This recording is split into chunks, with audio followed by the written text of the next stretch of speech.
Hello everyone, welcome to a online solution. मैं हूं अशफाक। तो आज आपके लिए लाया हूं किसलय हिंदी यानी कि नन हिंदी का इम्पोर्टेंट 5 सब्जेक्टिव क्वेश्चंस लाया हूं। और ये है एकदम खुल्लम खुल्ला बोल रहा हूँ बिहार बोर्ड के लिए, ठीक है। और अगर आप किसी बोर्ड के लिए है तो सॉरी, उसका उसका उसकी जो किताब है उस बोर्ड की किताब या तो यूपी झारखंड हो तो उन सभी की किताब मेरे पास नहीं है। तो फिलहाल बीएसईबी का है, तो जो बिहार बोर्ड वाले तो उसके लिए तो बल्ले बल्ले हो गया फिर यहाँ पे, है ना। तो 5 इंपॉर्टेंट यहाँ पे सब्जेक्टिव क्वेश्चन, और जो मैं बता रहा हूँ ना इन सभी सवाल को याद कर लेना। आपको कॉपी में सिर्फ नोट नहीं करना है और सिर्फ पीडीएफ लेना नहीं है, बल्कि सभी को याद कर जाना है, ठीक है। तो वीडियो को शुरू से लेकर आखिर तक देखेंगे, आपको बहुत अच्छे तरीके से यहाँ पे समझ में आएगा। सबसे पहला सवाल, और बहुत अच्छा वाला सवाल यहाँ पे है। सबसे पहला सवाल यहाँ पे क्या है, यहाँ देखें, थोड़ा सा कमेंट देखो।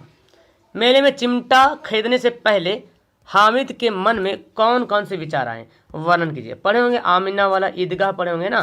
तो मेले में हामिद चिमटा खरीदने से पहले क्या क्या सोचता है। तो देखो, चिमटा खरीदने से पहले हामिद खिलौने पर आकर्षित हो गया, लेकिन सोचता क्या है कि खिलौने की कीमत तो 2 पैसे हैं। खिलौने की कीमत 2 पैसे हैं और उसके पास सिर्फ कितने पैसे थे, 3 ही पैसे हैं। तो खिलौने अगर खरीद लेंगे तो और सब क्या होगा। फिर क्या सोचता है कि यदि खिलौने हाथ से छूट गया तो चूर चूर हो जाएगा। देखिए यहाँ पे कितनी बड़ी मन की बात यहाँ पे उन्होंने की थी। उनके मन में कितनी बड़ी बात आ रही कि अगर मैं खिलौना खरीदूंगा तो हाथ से छूटेगा तो क्या होगा, टूट जाएगा, चूर चूर हो जाएगा। मिठाई को देखकर ही मन ललचाता है, लेकिन उसके पास पैसे का अभाव था। तो बोला जा रहा कि हामिद चिमटा खरीदने से पहले उसके मन में कौन कौन सी बात, यही सब बातें आई थी कि अगर मैं खिलौना खरीद लूँ और अगर छूट गया तो चूर चूर हो जाएगा, है ना। लेकिन अगर मैं चिमटा खरीद लूँ अपनी दादी के लिए तो वो चिमटा जो है काम आ जाएगा, क्योंकि दादी की हाथ जल जाती थी, है ना, रोटी पकाने में। तो ही बोला गया कि खिलौना खरीदने से पहले ऐसा मतलब उनके मन में क्या क्या ख्याल आया। अब ये बात कब की है ना, ये कहानी में बताया गया है। लेकिन वर्तमान में अगर ये एक सीख देती है आप सभी को कि अगर आपके पास कुछ पैसे हैं, मतलब कहने का मतलब ये पैसा वहीं पे खर्च करना है जहाँ पे ज़रूरत है, जहाँ पे आवश्यकता है, वहीं पे पैसा को खर्च करेंगे। ये बात ये आपको सिखाती है, मोरल यही देती है कि आपको जिस चीज़ की ज़रूरत है वहीं पे पैसा खर्च करें, ना कि फालतू में पैसा खर्च करें।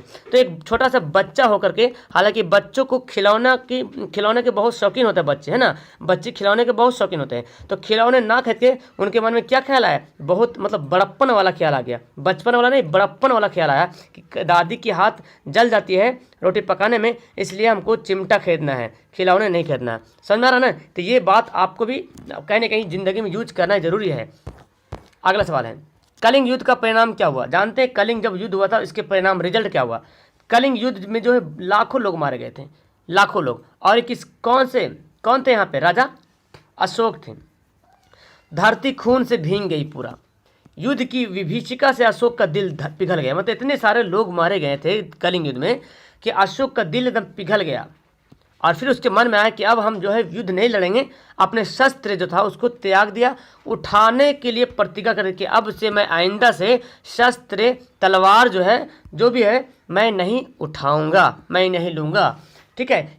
चूंकि इतने सारे लोग उस कलिंग युद्ध में 261 में हुआ था कलिंग, 261 ईसा पूर्व, ठीक है। मतलब ईसवी, ईसा मसीह है ना उसके पहले 200 साल, 261 ईस्वी में, ईसा पूर्व में। तो 261 ईसा पूर्व में कलिंग युद्ध हुआ था। तो उसमें अशोक इतने सारे लोग का वध किए थे।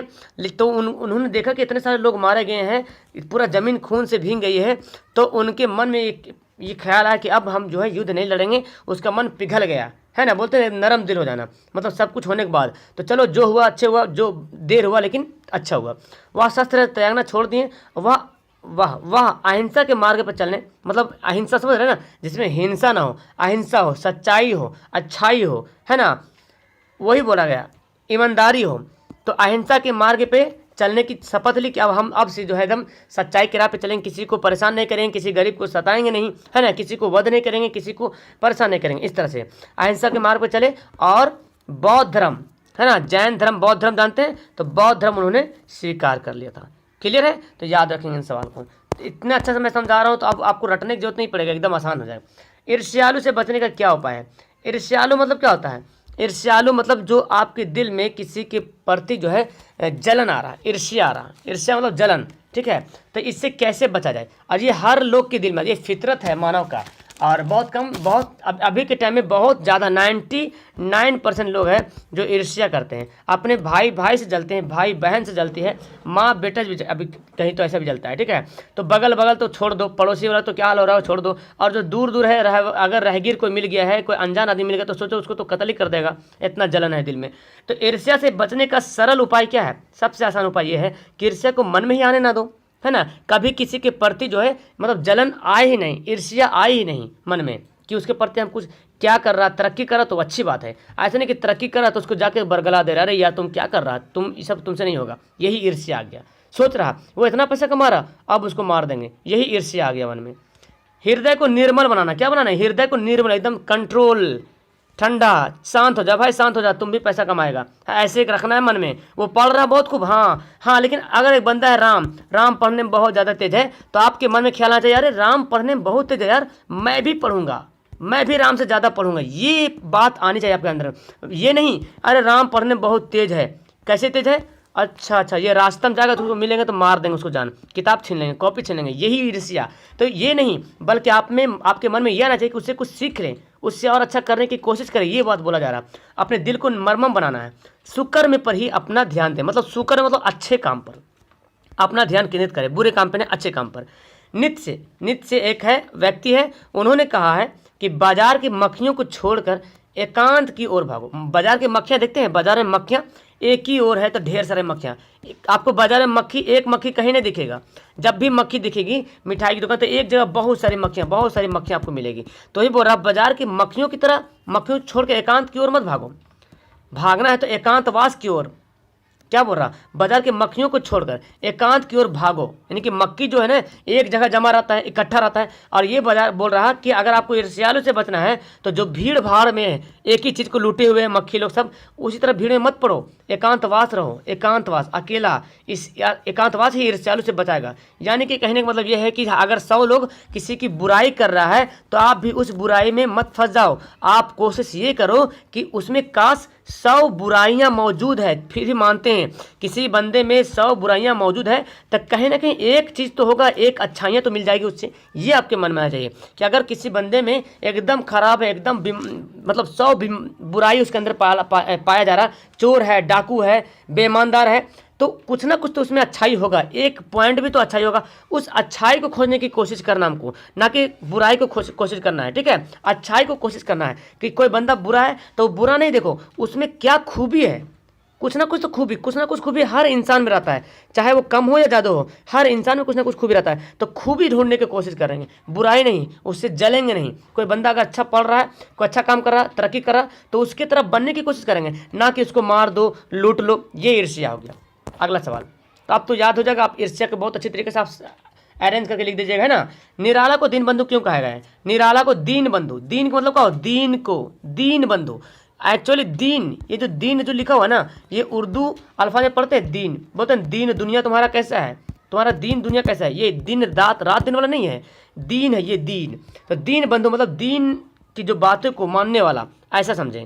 क्या किया, निराला जो है एक अर्थ, निराला का सच्चे अर्थ में दीन बंधु थे, निराला रियल में दीन बंधु था। कैसे?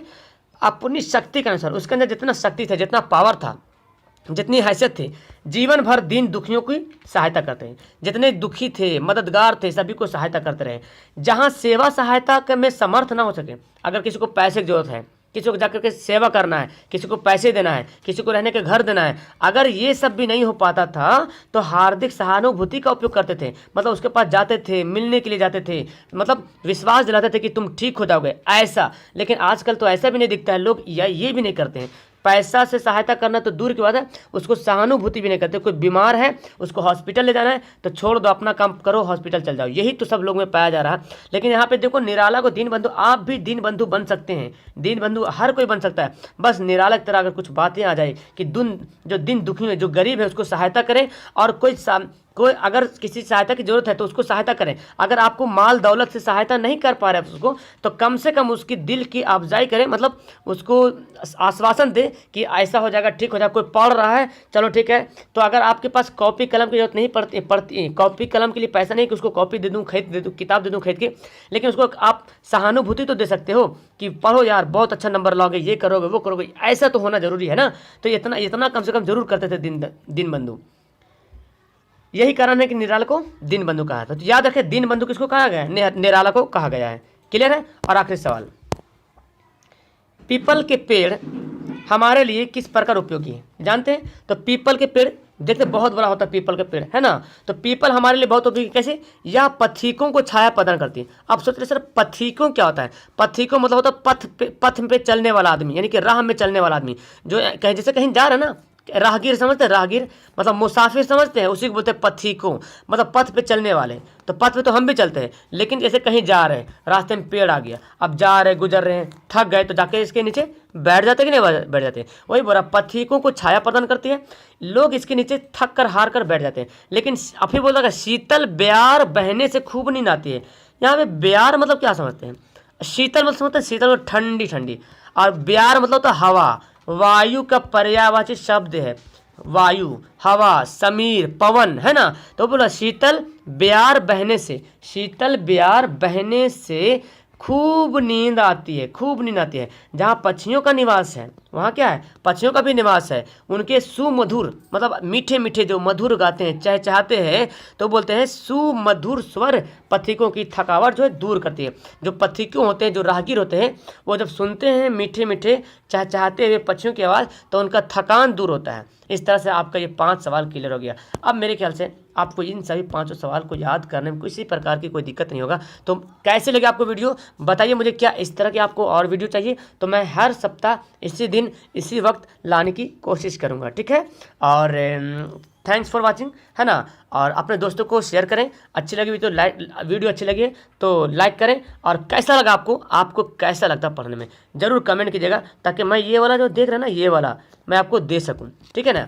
तो निकाल के तो नहीं दे सकते हैं, लेकिन यहाँ से हम भेज सकते हैं मैसेज के थ्रू से, ठीक है। ओके, तो चलो वीडियो को यहाँ पे लास्ट करते हैं। Okay bye, that's all, thank you everyone, have a nice day.